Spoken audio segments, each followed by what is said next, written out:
Hello dear friends, एक बार फिर से स्वागत है मोटिवेशनल कहानियों में। आज की जो कहानी है वो है अपनी क्षमता पहचानो। तो चलिए कहानी शुरू करते हैं। एक गांव में एक आलसी आदमी रहता था। बस कुछ भी काम धाम नहीं करता, बस दिन भर निठल्ला बैठकर सोचता कि किसी तरह कुछ खाने को मिल जाए। एक दिन वह यूं ही घूमते घूमते आम के बाग में पहुंच गया। वहाँ रसीले आमों से लदे कई पेड़ थे। रसीले आम देख उसके मुंह में पानी आ गया और आम तोड़ने वह एक पेड़ पर चढ़ गया। कि जैसे ही वह पेड़ पर चढ़ा, बाग का मालिक वहां आ पहुंचा।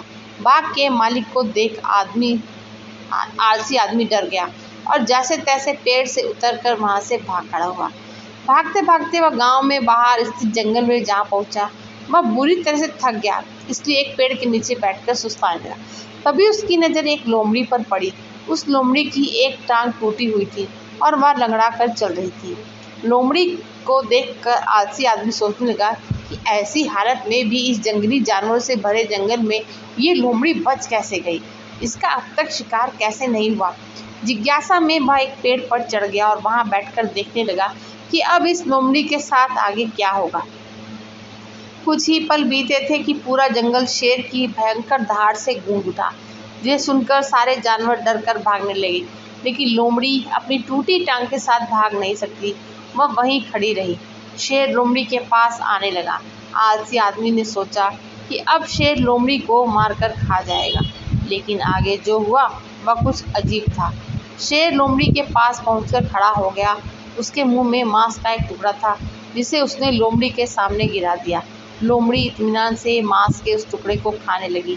थोड़ी देर बाद शेर वहां से चला गया।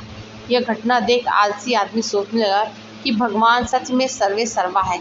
उसने धरती के समस्त प्राणियों के लिए, चाहे वह जानवर हो या इंसान, खाने पीने का प्रबंध कर रखा है।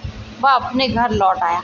घर आकर वह 2 से 3 दिन तक बिस्तर पर लेटकर प्रतीक्षा करने लगा कि जैसे भगवान ने शेर के द्वारा लोमड़ी के लिए भोजन भिजवाया, वैसे ही उसके लिए कोई न कोई खाने पीने का सामान ले ही आएगा।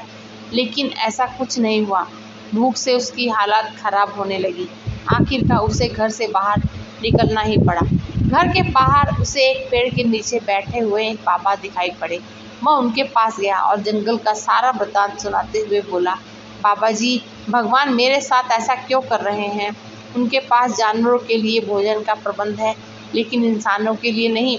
बाबा जी ने उत्तर दिया, बेटा, ऐसी बात नहीं है। भगवान के पास सारे प्रबंध हैं, दूसरों की तरह तुम्हारे लिए भी। लेकिन बात यह है कि वे तुम्हें लोमड़ी नहीं शेर बनाना चाहते हैं। तो फ्रेंड्स, इस कहानी से हमें ये सीख मिलती है कि हम सबके भीतर क्षमताओं का असीम भंडार है, बस अपनी अज्ञानतावश हम उन्हें पहचान नहीं पाते और स्वयं को कमतर समझकर दूसरों की सहायता की प्रतीक्षा करते रहते हैं। स्वयं की क्षमता पहचानिए, दूसरों की सहायता की प्रतीक्षा मत करिए। इतने सक्षम बनिए कि आप दूसरों की सहायता कर सकें। Thank you.